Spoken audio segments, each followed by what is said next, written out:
ពន្ធនរណាគេណោល្អស្រស់ស្អាតរឹកពីឆ្លៀវឆ្លាតស្អាតប្លែកក៏ភ្នែករីមរាចង់សុំស្នេហ៍ស្និទ្ធមាឆ្អិន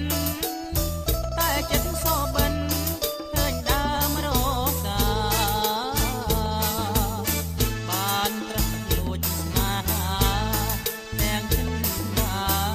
គឺខ្លោចសាណានួនល្អប្រពន្ធនរណាគេណោ